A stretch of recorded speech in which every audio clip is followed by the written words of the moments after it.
કે મન મરજી વગર બેસવું અને દિલ ખોલ્યા વગર જીવવું અમને નહીં ફાવે. વાત વિચાર્યા વગર બોલવું અને ખોટા વખાણ કરવા અમને નહીં ફાવે. અને છેલ્લે ચા ખાંડ વગર અને સંબંધ લાગણી વગર પેલી અમને નહીં ફાવે. ક્યારેક ક્યારેક વ્યક્તિના માન ખાતર, સંબંધની મર્યાદા ખાતર આપણે ન બોલીએ, ચૂપ રહીએ એ આપણા સંસ્કાર હોઈ શકે છે, પણ દરેક વખતે સાંભળતા રહેવું એને કાયરતા કહેવાય. એટલે ક્યારેક ક્યારેક ઈંટનો જવાબ પથ્થરથી આપવો એ ખૂબ જરૂરી બની જાય છે. બાકી લોકો પોતાની બોલવાની હદ ભૂલી જાય છે અને લિમિટ ક્રોસ કરી નાખે છે. એટલે આપણે કોણ છીએ એનો પરિચય આપવા માટે આ મૌન તોડી અને આકરા શબ્દનો પ્રહાર કરવો એ ખૂબ. ક્યારેક ક્યારેક વ્યક્તિ પ્રેમમાં હંમેશા સમજવાનું હોય. આ દુનિયા એમ કહે છે આઈ લવ યુ, પ્રેમ જ નથી. યાદ રાખજો, આઈ લવ યુ કહેવાથી પ્રેમ નથી થતો. આઈ મિસ યુ કહેવાથી પ્રેમ નથી થતો. સાચો પ્રેમ આઈ લવ યુ કે આઈ મિસ યુ માં નથી.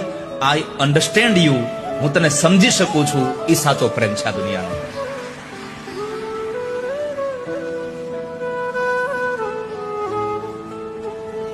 તમે એકબીજાને સમજી જ ન શકો તો શું પ્રેમ છે?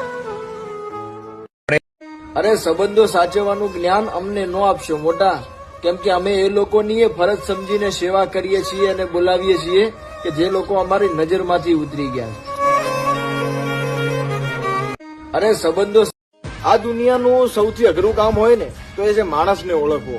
કેમ કે ફોનમાં એનો જુદો હાવભાવ હોય, તમને રૂબરૂ મળે એટલે એનો જુદો હાવભાવ હોય, એની ગરજ હોય ત્યાં સુધી જુદો હાવભાવ હોય અને ગરજ પત્યા પછી કંઈક અલગ હોય. તમારી જોડે એ શું વાતો કરે અને તમારી પીઠ પાછળ એ શું વાતો કરે. એટલે હકીકતમાં માણસ દેખાય ને એવો હોતો નથી. એટલે દરેક ઉપર બહુ સમજી વિચારી અને ભરોસો કરવો યાર. આ દુનિયાનો નિયમ છે ભાઈ. તમે સાચું બોલશો ને તો લોકોને ખોટું લાગી જશે, અને જો ખોટું બોલશો તો લોકો રાજી રહેશે. ચૂપચાપ બધું સહન કરશો તો સંબંધ પ્રેમથી ચાલશે, પણ જો જવાબ આપવાનું ચાલુ કરશો ને તો લોકોને તમે કડવા લાગશો. તમે મૌન રહેશો, ચૂપ રહેશો તો બધું ઠીક છે, પણ જો થોડુંક તમારા પોતાના હકમાં બોલવા જશો તો લોકોને તમે ખટકવા લાગશો. એટલે ટૂંકમાં લોકોની મરજી મુજબ જીવશો તો તમે સારા, બાકી તમે ખરાબ.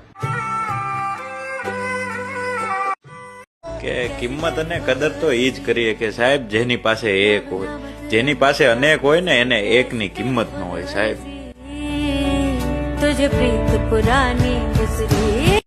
આમ જો ભાઈબંધ, તમારામાં ને અમારામાં બહુ ફરક છે. તમે ડરીને બેઠા હો અને અમે આ બધું કરીને બેઠા છીએ. એટલે આ વાત યાદ રાખજો.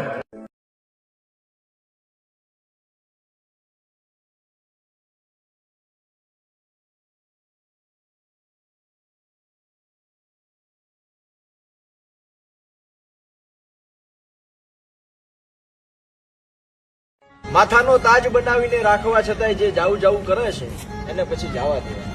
માથાનો તાજ બનાવીને રાખવા છતાંય જે જાવું જાવું કરે છે એને પછી જવા દેવાય. આટલું બધું કરવા છતાંય તમારી લાગણી ન સમજે એને પછી કગરવા ન બેહાય.